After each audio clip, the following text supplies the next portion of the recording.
नमस्कार मित्रांनो, मी सूरज देशमुख आणि तुम्ही पाहता सह्याद्री माझा न्यूज। तुम्ही जर आमच्या चॅनलला नवीन असाल, जर आमच्या चॅनलला सबस्क्राइब केलं नसेल तर जरूर आमच्या चॅनलला सबस्क्राइब करा आणि हो बेल आयकॉन दाबायला विसरू नका। चला तर पाहून घेऊ आजच्या प्रमुख घडामोडी। बाहेरून आलेल्या उमेदवाराला जर तुम्ही 2 आणि 3 वर्षात पक्ष प्रवेश नसेल केलेला तरी त्यांना जर तुम्ही उमेदवारी देत असाल तर 18 वर्षापासून सागरदादा कलाने हा पक्षासाठी खूप निष्ठेनं आणि चिंतेनं काम करत आहे। अशा चांगल्या माणसाला जर तुम्ही उमेदवारी देत नसाल हे खूप मातंग समाजाला इतर आम्हाला डावलल्या गेलं। आतापर्यंत अद्याप मातंग समाज विचार केला नाही, आता मातंग समाज विचार केला नाही। हे आम्ही यशोमती ताईंना सांगण्यासाठी इथे जमलेलो सर्व मातंग समाज बंधून।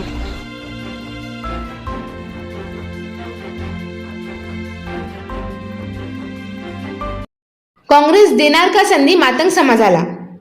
दर्यापूर अंजनगाव मतदारसंघातील सकल मातंग समाजाची जिल्ह्यातील काँग्रेस नेतृत्वाकडे सागर कलानीकरिता साकडे। सागर कलानीकरिता माजी पालकमंत्री यशोमतीताई ठाकूर, खासदार बळवंतभाऊ वानखडे, जिल्हाध्यक्ष बबलूभाऊ देशमुख यांना दर्यापूर विधानसभा उमेदवारी घातले साकडे। दिनांक 4/10/2024 रोजी सकाळी 9 वाजता काँग्रेस प्रमुख नेत्यांच्या घरी भेट देऊन दर्यापूर विधानसभाकरिता सागर कलाने यांना उमेदवारी देण्यात यावी याकरिता संपूर्ण दर्यापूर विधानसभेतील अनेक गाव खेड्यातील नागरिकांनी काँग्रेस पक्ष प्रमुख नेत्या माजी पालकमंत्री यशोमतीताई ठाकूर तसेच खासदार बळवंतभाऊ वानखडे, जिल्हाध्यक्ष बबलूभाऊ देशमुख यांना सर्व मातंग समाजाने विनंती करून साकडे घातले। सागर कलाने हे 18 वर्षापासून काँग्रेसचे निष्ठावान कार्यकर्ता म्हणून कार्यरत आहेत। ते सध्या काँग्रेसच्या 3 पदावर कार्यरत आहेत। अनुसूचित जाती प्रदेश महासचिव, युवक काँग्रेसचे प्रदेश सचिव, विशेष कृती दलाचे सदस्य यावर कार्यरत राहून पक्षाचे संघटन मजबूत करण्याकरिता कार्यशील आहे। ते दर्यापूर येथील स्थानिक निवासी म्हणून मूळचे रशेगावचे आहे। मातंग समाजाचे महाराष्ट्राचे युवा नेतृत्व आहे। त्यांचा संपूर्ण दर्यापूर मतदारसंघात दांडगा संपर्क आहे। संघटन मजबूत करण्यासाठी गावखेड्यामध्ये त्यांनी कार्य केलेत। कित्येक वर्षापासून सागर कलाने काँग्रेस पक्षामध्ये कार्यरत असून काँग्रेस पक्षाचे जिल्हाध्यक्ष, जिल्हा उपाध्यक्ष पदावर असताना 2014 व 2019 मध्ये विधानसभाकरिता उमेदवारी मागितली होती। खासदार बळवंत वानखडेकरिता यशोमती ठाकूर यांच्या आदेशानुसार विधानसभेचे पाऊल मागे घेतले होते, परंतु यंदा येणाऱ्या 2024 करिता निष्ठावान कार्यकर्ता म्हणून सागर कलाने यांचा विचार करण्यात यावा, विधानसभेची उमेदवारी देण्यात यावी या मागणीला घेऊन संपूर्ण समाजाच्या व नागरिकांच्या वतीने घेराव करून साकडे घालण्यात आले।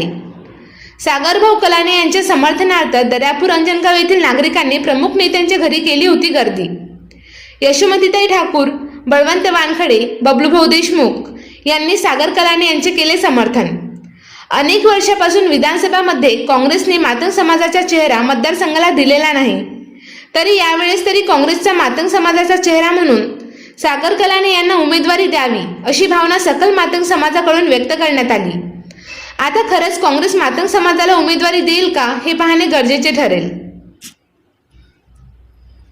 सागर भाऊ जिंदाबाद, सागर भाऊ जिंदाबाद, सागर भाऊ तुम आगे बढ़ो, हम तुम्हारे साथ हैं, सागर भाऊ तुम आगे बढ़ो, हम तुम्हारे साथ हैं। काँग्रेस पक्षाचा जय हो, काँग्रेस पक्षाचा जय हो। मी स्वतः अंकुश खंडारे, विधानसभा उपाध्यक्ष युवक काँग्रेस पक्षाला अशी मागणी करतो, दर्यापूर विधानसभा मतदारसंघाचा एक काँग्रेसचा कार्यकर्ता म्हणून आणि गावचा एक सरपंच म्हणून अशी मागणी करतो की सागरभाऊ कलाने यांना उमेदवारी काँग्रेस पक्षाने द्यावी आणि खऱ्या अर्थाने आम्हाला 64 वर्षानंतर न्याय द्यावा। एवढं बोलतो आणि माझे 2 शब्द थांबवतो।